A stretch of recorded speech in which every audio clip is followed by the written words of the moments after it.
The Millionaire CEO, Richard Langston, had everything: jets, mansions, power, but none of that helped him the day he stood in the middle of a conference room in Japan, surrounded by blank stares and rising tension.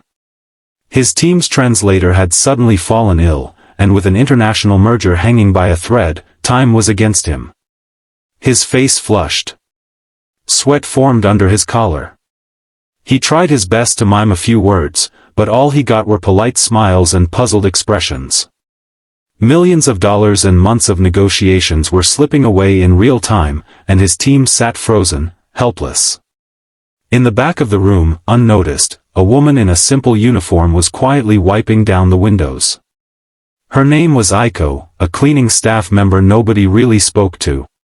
Every day, she came in early, left late, and worked silently, mostly invisible. But today, something changed. She had watched the chaos build, watched Mr. Langston's desperation, and without thinking twice, she stepped forward. In soft, humble Japanese, she addressed the delegates, introducing herself. Then, with a deep breath, she turned to Mr. Langston and said, "Sir, may I help translate?" At first, everyone paused. The silence was deafening. Then, with nothing left to lose, he nodded. For the next hour, Aiko translated every word, flawlessly. Not just language, but tone, intent, and emotion. She bridged gaps with clarity and warmth, conveying Mr. Langston's ideas with such finesse that even his most complex business terms came across naturally. The Japanese executives began nodding, smiling even. The deal that was about to collapse turned into a breakthrough, right there, all because of the quietest woman in the room. When the meeting ended, applause echoed in the room, not for Mr. Langston, but for Aiko. Mr. Langston stood stunned. He looked at her, truly seeing her for the first time. "Why didn't you tell anyone you spoke fluent Japanese and English?" he asked gently. She simply replied, "I was hired to clean, sir. And no one ever asked." Those words struck him harder than anything else. In that moment, the mighty CEO realized how blind he had been, not just to Aiko's talents, but to the quiet strength so many people around him carried. He asked her to join his company, not as a cleaner, but as a cultural liaison. She politely declined. She said, "I'm happy with where I am, but thank you. I just wanted to help." But Richard wasn't the same man anymore. That night, he sat in his hotel room, looking out the window with a heavy heart.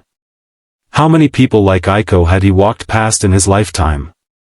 People who carried wisdom, talent, and grace, but were overlooked because of their titles or uniforms?